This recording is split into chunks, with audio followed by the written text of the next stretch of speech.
Karon adlaw sa Biyernes, paghandom kang San Felipe Neri, Pari.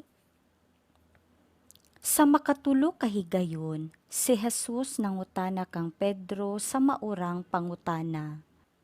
Malisod kini tubagon, ilabi na kung nakignaw nganay kamo sa inyong paghinabi ug wala ka makasabot sa iyang buot ipasabot. Sa sinugdanan, wala ra mahasol si Pedro apan sa dihang giusab pagpangutana ni Jesus sa ikaduha ug sa ikatulong higayon si Pedro nakulbaan. Bisa nagpabilin siyang kalma ug nausab tungod sa unang mga pagpakita ni Jesus, nadala ra niya ang maong sitwasyon ug dali siyang nakatubag sumala sa nadunggan sa ubang mga apostoles. Nakighinabi siya dili na kang Jesus nga nagwali didto sa Galilea ug sa Jerusalem, kundili sa nabanhawng Ginoo nga nakabuntog sa tanang mga pagsupak ug sa kamatayon. Nakadayeg si Jesus kang Pedro tungod sa iyang mga tubag ug sa paagi nga musangko ang iyang kinabuhi sa iyang paghigugma kang Jesus. Ang nabanhawng Ginoo mahimong mangutana kanato sa samang mga pangutana. Kita, dili lang ako, ang akong pamilya, akong katilingban ug akong parokya, nahigugma ba kaniya? Mapadayag nato ang atong gugma kang Jesus pinaagi sa atong pagpakaon sa mga gigutom ug sa pag-atiman sa mga kabus ug sa pagpanalipod sa ilang mga katungod. Gugma nga walay pag-alagad ni hustisya, dili kana tinuod nga gugma. Pamalandong, nahigugma ba ako kang Jesus?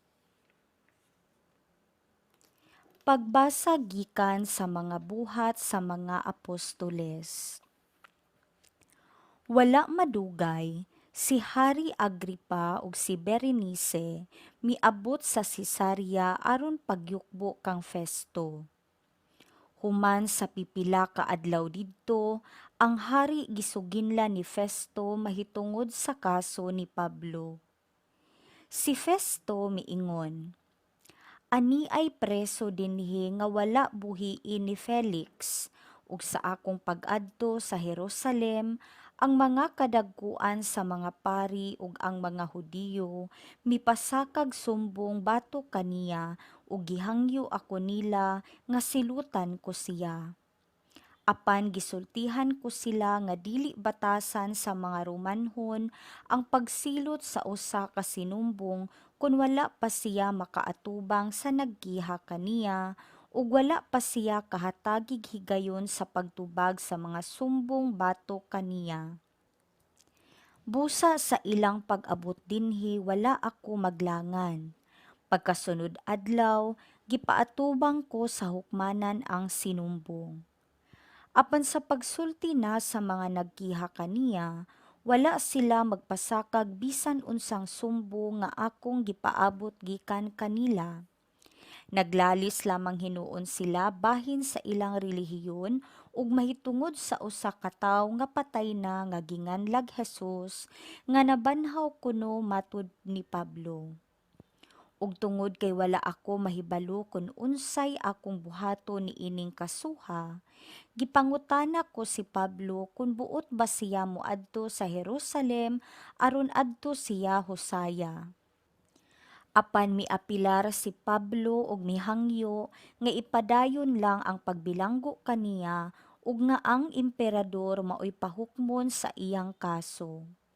Busa nagsugo ako nga prisuhon lang gihapon siya hangtod ikapadala ko siya ngadto sa emperador. Ang pulong sa Ginoo. Salmo responsoryo. Ang Ginoo nagbutang sa iyang trono didto sa langit. Dayga ang Ginoo o kalagko, tibuok kong kaugalingon, dayga ang iyang balaan nga ngalan. Dayga ang Ginoo o kalagko, ug ayaw hikalimti ang tanan niyang mga kaayuhan. Ang Ginoo nagbutang sa iyang trono didto sa langit. Kay maingon nga ang kalangitan hataas labaw sa yuta, sa ingon labaw ang iyang kaayo alang kanila nga mahadlokon kaniya. Maingon nga ang silangan halayo sa kasadpan, sa ingon iyang gipahilayo kanato ang atong mga kalapasan. Ang Ginoo nagbutang sa iyang trono didto sa langit. Ang Ginoo nagbutang sa iyang trono didto sa langit, ug ang iyang gingharian nagahari diha sa tanan. Dayga ang Ginoo kamong tanan niyang mga anghel, kamong gamhanan diha sa kusog, nga nagtuman sa iyang sugo. Ang Ginoo nagbutang sa iyang trono didto sa langit. Pagbasa gikan sa santos nga ebanghelyo sumala ni San Juan. Human sila makakaon, miingon si Jesus kang Simon Pedro. Simon, anak ni Juan, gihigugma mo ba ako labaw sa imong paghigugma sa uban? Siya mitubag, Oo, Ginoo, nasayod ka nga gihigugma ko ikaw. Si Jesus miingon kaniya, Atimana ang akong mga nating karnero. Unya miingon na usab si Jesus kaniya, Simon, anak ni Juan, gihigugma mo ba ako? Si Simon mitubag pag-usab, Oo, Ginoo, nasayod ka nga gihigugma ko ikaw. Si Jesus miingon kaniya, Atimana ang akong mga karnero.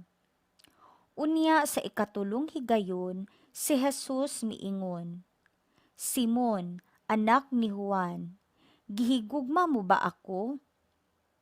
Si Pedro nasubo tungod kay gipangutana man siya ni Jesus sa makatulo kung siya gihigugma ba niya. Ug si Pedro miingon kaniya, Ginoo, nasayod ka sa tanan, nasayod ka nga gihigugma ko ikaw. Si Jesus miingon kaniya, Atimana ang akong mga karnero. Sultihan ko ikaw. Sa batan-on ka pa, ikaw ra ang nagbako sa imong kaugalingon ug nakaadto ka sa bisan diin nga gusto mong adtuon. Apan inig katigulang na nimo, idupa mo ang imong mga kamot ug lain na ang magbakos kanimo ug dad-on ka sa dapit nga dili mo gustong adtuan. Sa pagsulti niya niini, gipasabot ni Jesus kung unsang paagiha si Pedro mamatay aron paghimaya sa Dios.